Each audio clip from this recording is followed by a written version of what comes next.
It's a beautiful day on the South Strand. Is it really? Yes, it is, most assuredly. Welcome to Conversations with the Hoff. I'm Steve Hoffman, your host, and with me in the studio today is the executive producer of Liberty Crack Media, Trip Detmering. Hey, everybody. Welcome to another glorious episode of Conversations with the Hoff. I really am looking forward to this, and it's just going to be Steve and I talking today. Yep, and it's quite a subject, too. Today we're going to talk about your favorite president, Donald J. Trump. The MAGA community, who worship at the altar of Trump, love to chant, promises made, promises kept. I'm pretty brilliant. I'm your favorite president. Definitely your favorite president. And they kind of think that he can do nothing wrong. So are they being realistic, or are they living in a dream world? Well, we're going to do a little study here. We're going to do a little analysis. It doesn't really have to be a deep dive. This is pretty shallow dive, in my opinion. Well, what can I say? I'm just a shallow kind of person. Talking to Brenda again. So he's served 2 terms as president. One of only 2 presidents that are non-consecutive terms. Yeah, split term. And before both of his campaigns, his elections, he made promises to the American people. And it was these promises that really stirred up the American people, and probably were the reason that he won both of those elections. Now, what did he promise the American people prior to his first term? Well, the issues were outlined in Contract with the American Voter, and it was a 28-point plan. And the major portions of that plan included immigration and border security. Yeah. So, he was very concerned about the flood of immigrants walking across that border. We didn't have a really solid control of the border, and he was going to build a wall. We're going to build a wall, and Mexico's going to pay for the wall. Right. Mexico was going to pay for it. He was also going to do a couple of other things to cut down on the invasion of illegal immigrants, and that was end the catch and release processes, defund the sanctuary cities, and triple the number of ICE agents. He also had a plan for improving the economy, and it had to do with tax reduction and economic policy. Now, cutting the corporate tax rate from 35 to 15%, I think was a great idea. Yeah. Tax enough already. He was going to reduce individual income taxes. Yay, I can vote for that. And because of all of this, he was going to bring back manufacturing jobs. If we reduce corporate taxes, they're not going to go to tax havens overseas. They're going to come back to the U.S. and we'll have more jobs. Also, he hated NAFTA. He didn't like those agreements. He thought they were one-sided. And he was going to withdraw from the TPP. The other thing I think that got him elected... The total toilet paper. The toilet paper. The Trans-Pacific Partnership. Okay. Indubitably. He also knew that Americans were kind of fed up with the U.S. healthcare system. And one of his big points, he was going to repeal and replace the Affordable Care Act, Obamacare. You can keep your doctor. Bullshit. He also was going to work on reducing the high medical drug prices in the United States. Also, one of the big concerns of Donald Trump was national security and foreign policy. In those days, ISIS was sweeping the Middle East, and he declared he was going to defeat ISIS. He was going to rebuild the U.S. military. And also, NATO has been taking advantage of us for decades. And he was going to pressure the NATO allies to pay more for their defense. He also talked about ending nation building. Like the Bush people, Mm-hmm. Declare the world safe for democracy. That's right. He didn't have any CIA ties, so yeah. Right. And also, government reform. The key word that you heard during his first administration and the first campaigns was drain the swamp. And we've talked about that before in previous episodes of Conversations with the Hoff, and how sometimes the third branch of government is really the lobbying branch. They have an inordinate amount of power. So he was going to drain the swamp. Also, he wanted term limits for members of Congress. Now, that takes a constitutional amendment. That takes an act of Congress. Definitely. And I really don't want to piss off my JBS listeners, but that would mean that the states would have to maybe pass the con thing and have a convention of states. Yeah. But we don't want to get into that. Also, he was going to institute federal hiring freezes, reduce the number of federal employees in Mordor on the Potomac. And, of course, he was no fan of the global warming scam or the climate change scam.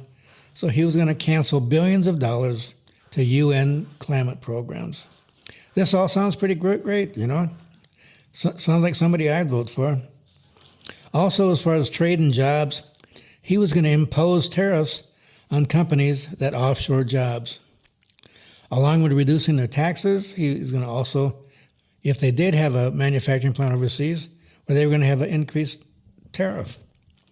And his plan was to create 25 million jobs over 10 years.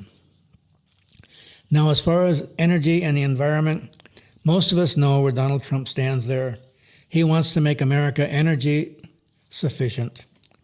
And he was going to approve the Keystone XL pipeline, which Obama had put the shafts to. He had basically canceled that.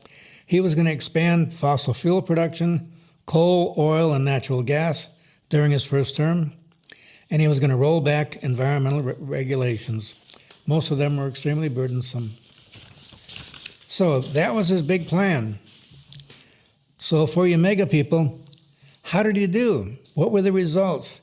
Did he actually live up to his promises? So we're going to look at promises kept and promises not kept. So promises kept, he did in fact make a major tax overhaul. And that was when the 2017 Tax Cuts and Jobs Act was enacted. It did reduce corporate tax rates, and it gave a tax break to a lot of individuals. He also did a lot in turning the Supreme Court and dozens of our federal courts more conservative. He made a lot of appointments, and that kind of helped him out a little bit in the first term, because now he had part of the judiciary on his side. He did implement some deregulation. There was a thing, two-for-one regulatory rollback. If an agency wanted to make a regulation, they had to rescind two additional regulations. So that would definitely cut back on the bureaucracy. He also aggressively cut environmental and business regulations. He also promised to take a hardline stance on immigration. He restrict entry from several Muslim majority or terror-prone countries. That was the travel ban, and increased ICE enforcement and tightened asylum rules. Now, I did mention trade actions. He did, in fact, he kept his promise and withdrew from the Trans-Pacific Partnership, the TPP. He renegotiated NAFTA. It's now called the USMCA. YMCA, no, that's a different one. He also imposed additional tariffs on China and other countries to try to balance the books, so to speak. Yeah. As far as energy and climate, he did, in fact, withdraw from the Paris Climate Agreement, and he rolled back numerous EPA rules. He did have some mixed results, though, and that was the border wall. Mm-hmm. Yes, hundreds of miles of new or replacement barriers were built, but Mexico did not pay for it, and much of the construction just involved replacing existing fencing. He did have a limited progress in lowering some drug prices, but it was not a sweeping reduction across the board. He did have a limited amount of success in manufacturing revival. There was some job growth earlier in his term, but I think because of COVID and a lot of other issues, that job growth did not necessarily continue at the latter part of his term. Infrastructure, he promised a $1 trillion infrastructure plan. You know, fix the roads. Who's going to build the roads? My roads. Well, unfortunately, that was only fragmented, only partially completed. Okay, what were things that he promised that did not happen? Promises not kept. Repeal and replace Obamacare. Thanks to his own Republican Party, John McCain, Congress failed to pass the defunding of the Affordable Care Act. And even today, it remains intact. Yep. Build a wall and make Mexico pay for it. We already talked about that. Mexico did not pay for the wall. You, the American taxpayer, are paying to build the wall. Eliminate the national debt. Well, if you listen to my previous podcast, the national debt is probably the greatest existential threat to the American way of life. And during his administration, the national debt did not decrease, but it increased significantly. He also promised to end birthright citizenship. And that would take a constitutional change, and it did not happen. Term limits for Congress, we already talked about that. That did not happen. A full ban on lobbying by former officials. Early in his administration, he actually started getting some legislation in that direction. But then later on, he issued some executive orders that revoked all of that. So he was kind of wishy-washy on that. You want to drain the swamp? Then you better do something about the lobbying process. Replace Common Core. Most of us conservatives believe that all this Common Core, DEI, SEL stuff is total BS and it has no place in the American governmental system. It was not eliminated. He talked a lot about eliminating it, but the states continued to have their own standards that they can enforce. So most of the states still had their version of Common Core and DEI, even though Trump frowned on it. The Keystone XL pipeline ultimately was not built. It was blocked by the courts. And of course, then during the Biden administration, they kind of put the kibosh to it finally. So overall, did President Trump keep his promises during the first term? Well, my condolences, MAGA people. Only 23% of his promises were kept. 22% were compromised, and 53% were not kept. Well, Steve, I'm going to put on my my red hat here for a minute and lower my OQ and kind of push back a little bit. I mean, come on, man. I mean, the first term had COVID, and we had this conspiracy of Dems and rhinos that were trying to push everything back. It's not his fault. Everything he did, all these failures that are pointed out, it's not his fault. I mean, the obstruction that he had to go against, the cabinet turncoats that he had within, this enemy within his own administration that was working against him. Don't you understand? He had nothing to do with this. Well, I totally agree. You do? His primary enemy was the deep state. You really agreed with that crap I just dumped out on you. Well, a lot of it, yeah. Oh my God! He was fighting his own party. I was serious when I said I dumbed down my OQ and my red hat. Okay, COVID. Let's start with that. Well, yeah, that was part of his fault because he listened to the CDC. He listened to Dr. Fauci. It was entirely his fault. It really was. It was entirely his fault because he didn't take the time. To him, it wasn't important. I mean, he even admitted that when in his off term during Biden, that he took his eye off the ball because he thought he could relegate it to these experts. Well, this is exactly what you don't do. You don't relegate. I mean, that's swampy thought. That's completely swampy thought. Now, okay, the conspiracy of Dems and rhinos. Come on. Do you really think that the Democrats and the rhinos got together at a coffee klatch outside of the ring and coordinated this attack on him? Well, they don't have to. It's their nature. They're big government types to begin with. So do you think it was a surprise that he should have not anticipated when he got in there? Remember, he's just trying to get elected.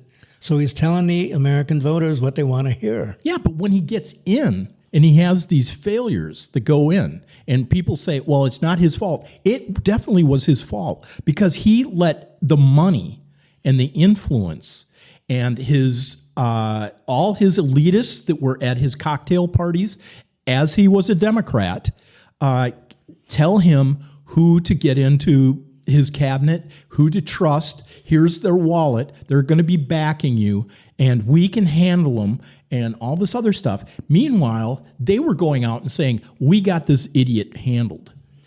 Okay, so do you think he learned his lessons during the second term? I think he learned some lessons.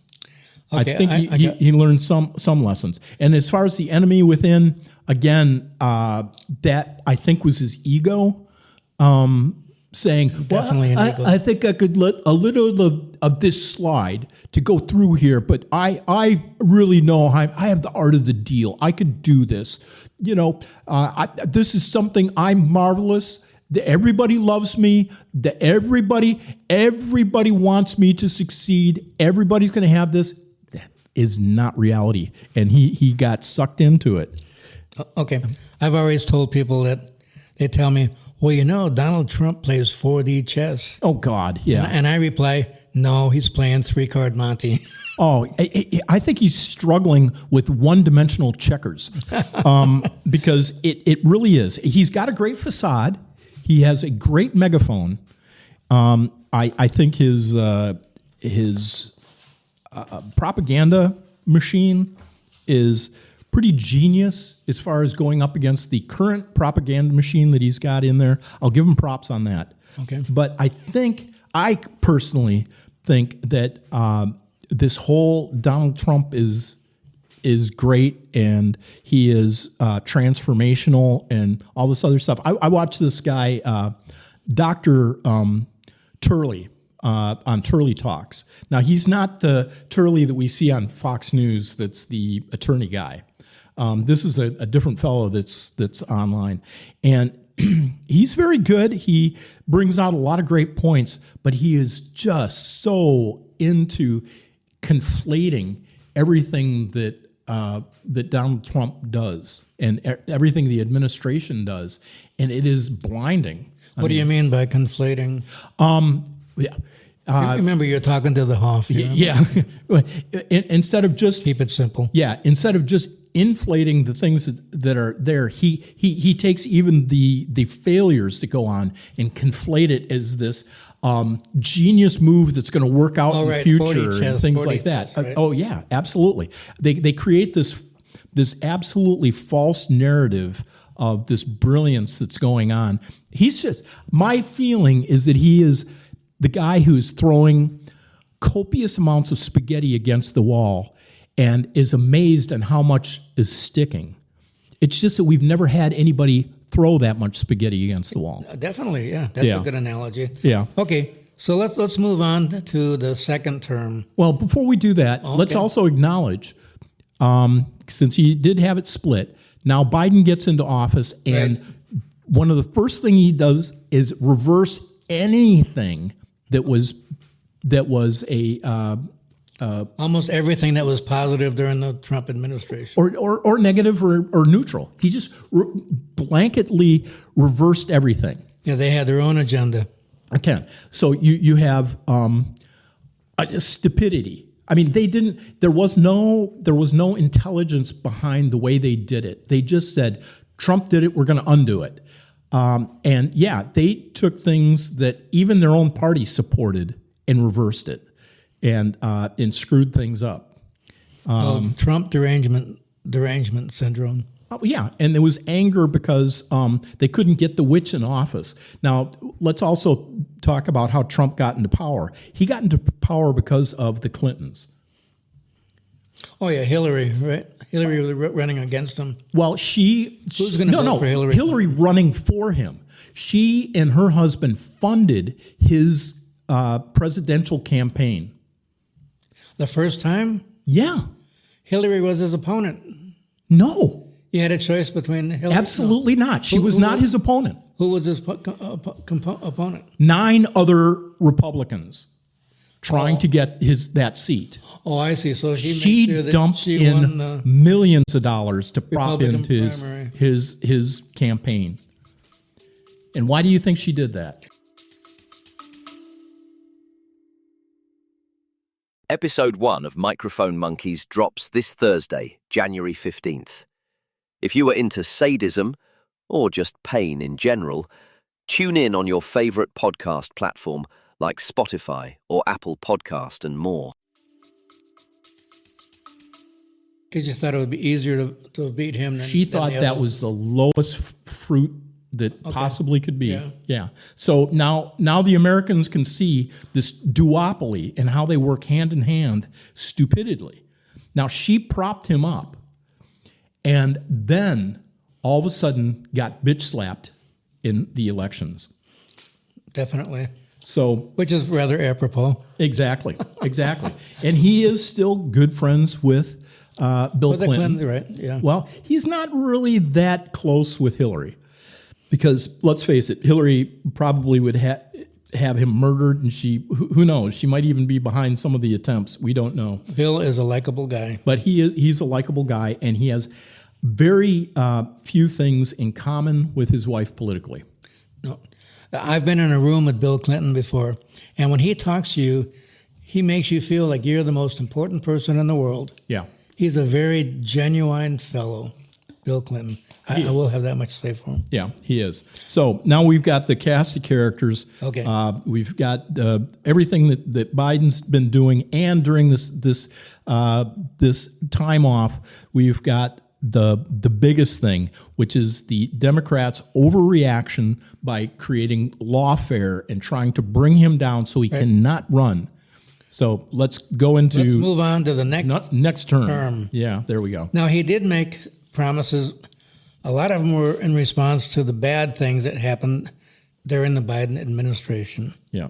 And the number one issue at the time, millions of illegal immigrants swarming across our borders, immigration and border policy. So Donald Trump vowed to have the largest domestic deportation operation in U.S. history. He was going to close the border on day one. He was going to end the open border policies. And even I agree that open borders did not work in a welfare state. He was going to use the U.S. Navy to blockade drug routes and immediately expel all migrant criminals. And he was going to use the Alien Enemies Act to dismantle criminal networks. As far as the economy, taxes, and energy goes, again, he was going to institute big tax cuts for all classes, middle class, upper class, lower class, and business class, big tax cuts. No tax on tips, overtime, or Social Security income. He was going to bring back, again, thousands of factories, increase manufacturing in the United States, and he was going to lower inflation and interest rates. I don't know how he's going to do that, but he also was going to end the electric vehicle mandate on day one, double U.S. electricity capacity, and approve new oil drilling and power plants immediately. Foreign policy. Donald Trump promised at the beginning of his second term to end the Ukraine war. He was going to end conflict in the Middle East. He was going to build a missile defense shield for the U.S., support the people of Cuba, and as far as government goes, he was going to immediately abolish the Department of Education, remove federal funding from schools with mask and vaccine mandates, ban critical race theory and gender identity curricula, defend gun rights. He was going to have laws on the books to defend the election integrity. In other words, introduce paper ballots, have the need for voter ID and proof of citizenship. On day one, he was going to pardon all the January 6th defendants. He was going to land an American on Mars and imprison flag burners. And again, he kept up with his tariff policy, a universal 10 to 20% tariff on all non-domestic goods, a 25% tariff on all Mexican goods. So you see a common theme there, Yeah. where he was definitely for tariffs. Now, those are some impressive promises, and the American people at that time were ready for those promises because of all of the nonsense that happened during the Biden campaign, administration. Yeah. Just total BS, just trying to destroy the American way of life. So Donald Trump looked like a breath of fresh air when he sought his second term. So what were the results? Now, he did, in fact, pardon all the January 6th defendants. He also pardoned, what's his name? Ross Ulbricht, which is a promise he made when he attended the Libertarian National Convention prior to his election. So that was definitely a plus. For taxes and the economy, he did, in fact, extend the 2017 tax cuts. So that's a promise that was kept. And he did, as far as the technology and culture, TikTok was an app that supposedly was controlled by the Communist Party of China.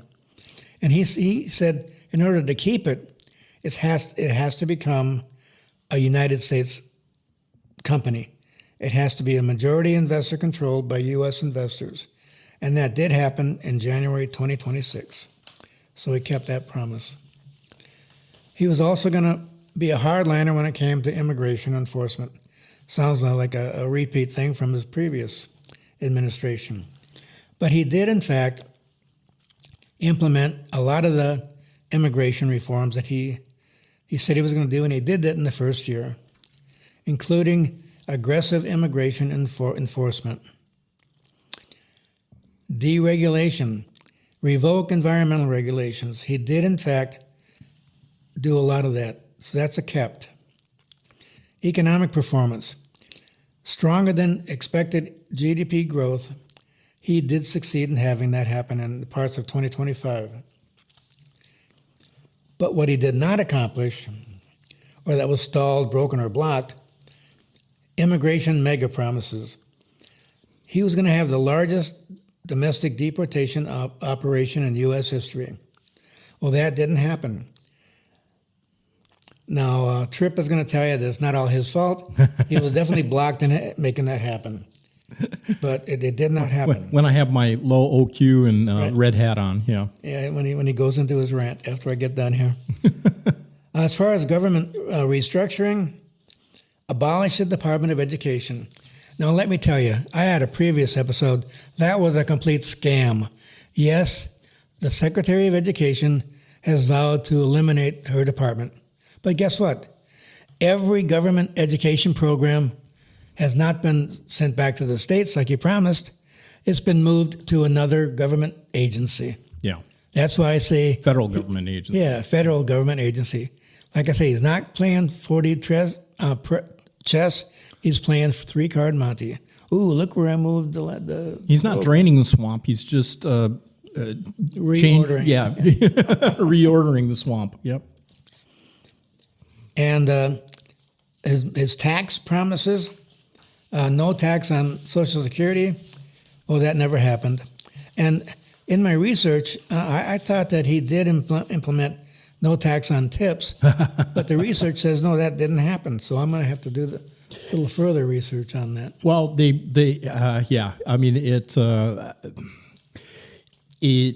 there was so many carve-outs to the no tax on tips that it just ended up being tax on tips 99.9% of the time. Yeah. Okay. Also, it was going to reduce the cost of living. Well, how many of you have been to the grocery store lately? How many of you have been to the gas station lately? Well, obviously, that is a not kept promise. Tariff and trades, universal emergency tariffs. That was his plan. But here again, it's not really his fault that it didn't happen because that was blocked by the Supreme Court and other courts. Yeah. Foreign policy promises. This is where it really looks bad. Did we end the Ukraine war? I don't think so. It's still going on today, and it's in the news every day. End Middle East conflicts. Can you spell Iran? Obviously, he did not end the conflicts in the Middle East. Well, today, I don't know if you had a chance to look at the news this morning. Oh, yeah, the peace plan is going to be signed. But in the meantime, Iran's bombing the hell out of other Eastern countries, and they're going to bomb all of Elon Musk's companies, too. They're going to destroy them. So, yeah, a peace plan? What's going on here? Tell me about the peace plan. Yeah. Yeah. Okay, energy and infrastructure. He was going to double U.S. electric capacity. Well, that's not happened. And it's becoming a greater and greater concern now that we talk about these data banks, right? Data centers. Data centers to support the AI infrastructure. Yeah. Yeah, it's going to take massive amounts of electricity, and we have not come up with a valid plan on how we're going to produce all of that electricity. And he was going to approve massive new oil drilling immediately. That was only partially done and not at a promised scale. Yes, we are drilling a lot, and we're better off than most countries. I will say that. Election and governance, this is one of the biggest failures, and primarily as a result of his own party. What do they call that? The voter or the Election Freedom Act or something like that? Yeah. The Save America Act. Yeah. The Save America Act. Save America. To improve voter election integrity with paper ballots, voter ID, and proof of citizenship. Well, his own party shot that down. So during his second term, what were the results? Did he do as good as the first term?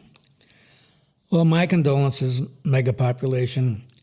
His promises were kept only 19% of the time, as opposed to 23% of the time in the previous term of office. So it's pretty clear that if you're going to make a lot of promises, sometimes for you mega people, sometimes reality sucks. Mm-hmm. Your mantra of promises made, promises kept does not correspond with real-world data. But it must be remembered that the United States is a constitutional republic where we have built-in checks and balances to prevent any one of the three branches of government, legislative, executive, or judicial, from gaining too much power that could eventually result in tyranny. President Trump could have easily become a tyrant, in my opinion, if it weren't for these checks and balances. And also if it weren't for his own party in the legislature and the opposition he received from the courts.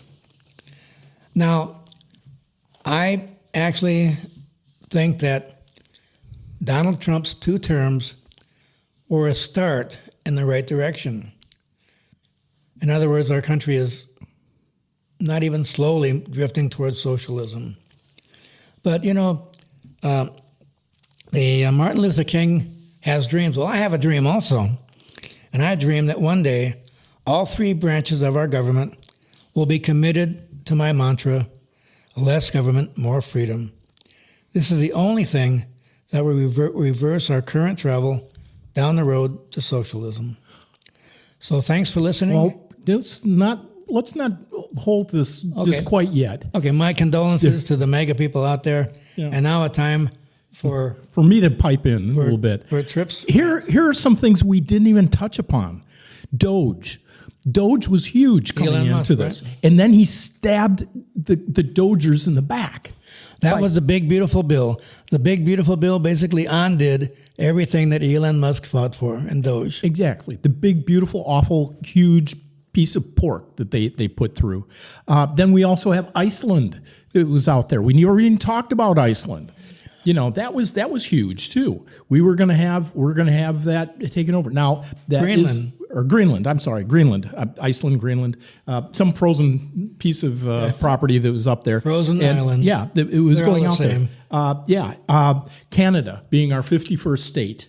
Well, actually, there are some things going on there that they've got a couple of provinces that are seceding from Canada and have been talking to the White House and so on. But again, that is something crazy. Cuba. I mean, that also is something that we haven't addressed.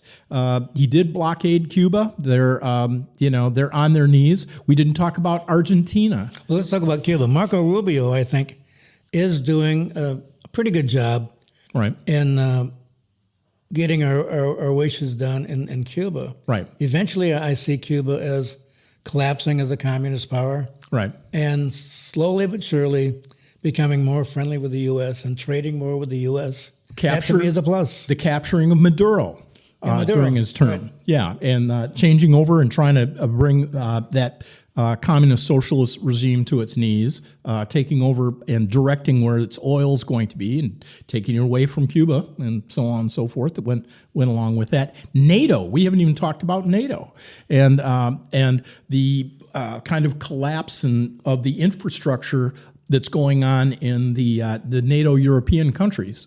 And the U.S. is pulling out of NATO. Turkey's had a lot of ominous threats. They're not really supporting NATO anymore. Right. NATO is slowly falling apart. Yeah. So, I mean, now, is that a plus or a negative? It's a push. Yeah. Okay. It really is. It would be great if they were on our side. It would be fantastic. But they're not. They've just been nothing but remoras on the back of the big shark.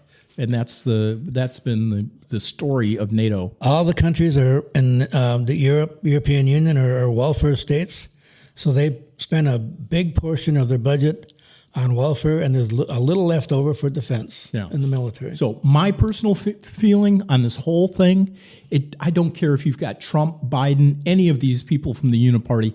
The lesson that's got to be learned for everybody that goes out there is we need less federal government. We need to pull off. We need to stop spending. We need to stop spending overseas. We need to stop spending on ridiculous things in here in this country and be able to let people have the power, not these elitists that are up in the top. In other words, you agree with my mantra, less government, more freedom. Exactly. I do. And I, whatever personality is going to be in the White House or in Congress or anything else should be irrelevant to all of us, because otherwise we're going to continue to be in this whirlwind going back and forth. And then when the other side takes over, they're going to reverse everything and throw us into chaos. And then the other side gets in and they're going to put in other things and reverse it and put us into more chaos. And it's just going to continue, so that the only winners in this are the elitists, the people who spend the money, the people who invest the money up on top for all this power. And the losers are you and I and the rest of the American public. Right. As long as we have the two-party system, our representatives, whether they're Democrat or Republican, are not going to represent us. Mm-hmm. They're going to represent those people who fund their election and re-election campaign. Wouldn't it be wonderful if we could eliminate all parties and just run individuals as independents? Yeah, you could do that, or you could just vote libertarian. Well, that was fun. As a libertarian, I don't even encourage people to do that because we put in some pretty rank candidates every once in a while. So, but. If you do, and you're here in South Carolina, I would highly recommend people look into Casey Whitener, who is going to be going against Lindsey Graham's seat. So, Okay, well, thanks for listening. And now we're going to let Trip give us a plug on the wonderful world of Liberty Crack Media. and of course, we have tin cups in hand, rattling and rattling. We're on the street corners. We're begging for money because freedom isn't free, and neither are microphones and platforms. So as we keep going on, more and more costs come in here, and we're trying to get to 2027 where we can get to the next level. And my gummies are becoming more expensive too. Well, that's the important thing. Yes, absolutely. So if you can, go to libertycrackmedia.com and go to our Project 2027 page and donate. And if you are listening to this after the month of June, just go to our page and just go to the donate page and just give us a little bit of love. Help us get across the line. I know we're not feeding starving children or Somali gunboats overseas or anything like that most people are giving out, tens of thousands of dollars for things. We're not having it go into cancer research or Alzheimer's research, and I can't remember the rest was. Oh yeah, and it's not going to something like that, but it is going to the greedy white guys that are old and trying to get messages out for everybody and some entertainment.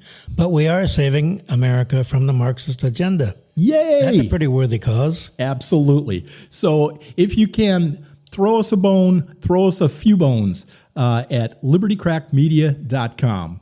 All right, everybody. And tune in next week for another wonderful, fantastic conversations with the Hoff.